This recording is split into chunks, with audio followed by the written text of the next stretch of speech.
అధికార party అరాచకాలపై TDP అధినేత చంద్రబాబు నాయుడు ఆగ్రహం వ్యక్తం చేశారు. తెలుగుదేశం పార్టీ శ్రేణులపై దాడుల్ని ఆయన తీవ్రంగా ఖండించారు. ప్రజలంతా ఓటు హక్కు వినియోగించుకుని భవిష్యత్తుకు బాటలు వేసుకోవాలని ఆయన పిలుపునిచ్చారు.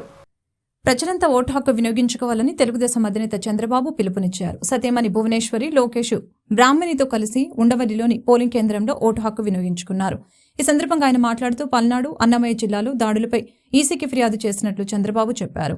అవాంఛనీయ ఘటనలు జరగకుండా పోలీసులు, ఈసీ బాధ్యత తీసుకోవాలని అన్నారు. ప్రజలంతా ఓటు హక్కును వినియోగించుకోవాలని కోరిన చంద్రబాబు ఓటు వేసేందుకు జనం చూపిస్తున్న చొరవ మర్చిపోలేనిదని తెలిపారు. ఉదయం 7 గంటల నుంచే పోలింగ్ కేంద్రాల్లో జనం బారులు తీరారని, ఈ ఎన్నికలు చాలా ప్రత్యేకమైనవని తెలిపారు. భవిష్యత్తును తీర్చిదిద్దేవి ఈ ఎన్నికలేనని జనం గుర్తుంచుకోవాలని తెలిపారు.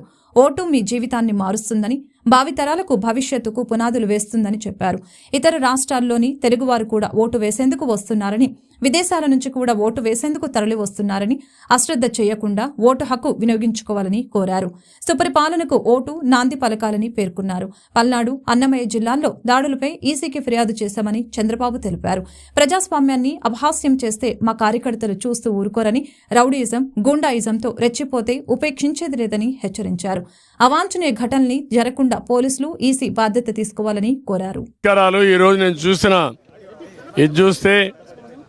అందరూ ఓటర్స్ కూడా 7 గంటలకే పోలింగ్ స్టేషన్కి వచ్చారు. తమ ఓటు ఒక పవిత్రమైన భావంతో ఓటేయాలనే ఉద్దేశంతో వచ్చారు.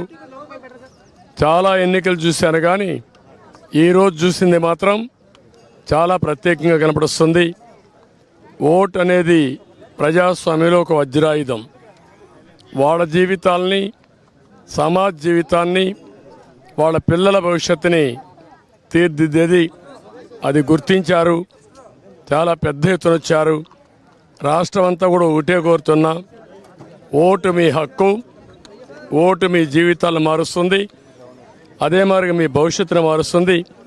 మీ పిల్లలే కాకుండా మీ భావితరాల పిల్లలకు కూడా పునాదులు ఇస్తుంది. దయచేసి బాధ్యతగా ప్రతి ఒక్కరూ రావాలి, ఓటు వేసుకోవాలి, ఓటు వేయాలి. తద్వారా మీ యొక్క మనోభావాలు తెలియజేసి రేపు రాబోయే రోజుల్లో ఏదైతే సుపరిపాలన ఉంటుందో ఆ సుపరిపాలనకు నాంది పలకాల్సిందిగా మరొక్కసారి కోరుకుంటూ, మరొక్కసారి అందరినీ విజ్ఞప్తి చేస్తున్నా, అశ్రద్ధ చేయొద్దండి. ప్రతి ఒక్క వ్యక్తి యొక్క బాధ్యత. ఎక్కడో అమెరికా నుంచి, హైదరాబాద్ నుంచి, లేకుంటే బాంబే నుంచి, వివిధ నగరాల నుంచి, బెంగళూరు నుంచి, చెన్నై నుంచి, అనేక నగరాల నుంచి వాళ్లే డబ్బులు ఖర్చు పెట్టుకుని అభ్యర్థులు తెలియకపోయినా ఒక పార్టీ విధానాలతో వాళ్ళు ముందుకు వచ్చే పరిస్థితికి వచ్చారు. కొంతమంది అయితే పేదవాళ్ళు, కూరగాయలు వ్యాపారం చేసుకునే వాళ్ళు, ఇక్కడ లేకుండా ఎక్కడో ఉంటే సొంత ఖర్చులు పెట్టుకొని, క్యారియర్ పెట్టుకొని నేరుగా వచ్చి వాళ్ళ గ్రామంలో ఓటేసుకునే పరిస్థితికి వచ్చారు. ఇది నా జీవితంలో ఎప్పుడు చూడలా. ఇది నిజమైన ప్రజాస్వామ్యం, ప్రజాస్వామ్య స్ఫూర్తికి ఇది నిదర్శనం. అందరినీ మరొక్కసారి అప్పీల్ చేస్తున్నా, ప్రతి ఒక్కరూ రండి, మీ ఓటు హక్కును ఉపయోగించుకోండి. ఏ వ్యక్తి కూడా నేను చూశాను, వికలాంగులు, వృద్ధులు, నడవలేని వాళ్ళు వీల్ చైర్లో వచ్చి ఇది నా బాధ్యత, నేను ఓటేస్తానని చెప్పినప్పుడు నాకు చాలా ఆనందం కలిగింది. ఒళ్ళంతా పులకరించే పరిస్థితి వచ్చింది. ఇది వినూత్నమైన అనుభవం. అందరికీ మరొక్కసారి అభినందనలు.